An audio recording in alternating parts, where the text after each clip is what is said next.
точно. И вот уже середина октября, когда наконец наступило самое интеллектуальное мероприятие в рамках недели первокурсника. Что, где, когда. Кто же самый эрудированный? Узнаем в нашем сюжете. Что, где, когда – это интеллектуальная игра, в которой команды из 6 знатоков ищут правильный ответ при помощи мозгового штурма в течение 1 минуты. Игру поделили на 2 тура по 12 вопросов, сложность и интересных которых возрастала чуть ли не в геометрической прогрессии. Зато снижалась эмоциональная напряженность, и к концу первого тура участники свободно обменивались шутками с ведущим. Замечательный первый тур, множество команд ответило на множество вопросов, не было такого, что никакая команда не ответила на вопрос. В принципе, все молодцы, и очень ровно идет игра.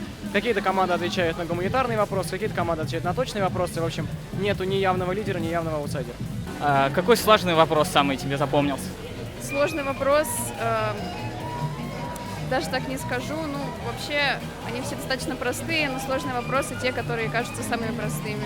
Как впечатление от первого тура? Ты ждешь чего-нибудь от второго тура? Да, жду еще больше вопросов интересных, чтобы они были четкими, ясными. Хочется победы, ну, как получится уже. Ну, первый тур довольно были интересные вопросы. Некоторые вопросы были, очень простые, некоторые не очень.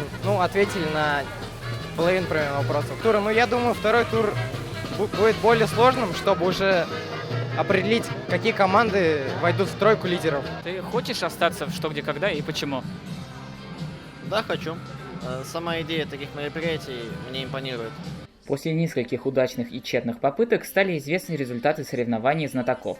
Команда географического факультета заняла 3-е место, команда факультета романо-германской филологии 2-е и 1-е место сборной факультета психологии. Все 3 команды прошли в полуфинал университетской лиги «Что, где, когда», который состоится в ноябре этого года. Как тебе игра?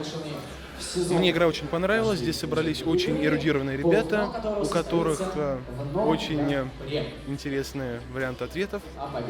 Ты бы хотел, чтобы на Первом канале в программе «Что, где, когда» было столько же много шуток? Конечно, хотел бы, игра бы стала намного интереснее, и ее было бы интереснее смотреть зрителям. Динар Кагарманов, Карим Ричкунов, специально для Правком ТВ.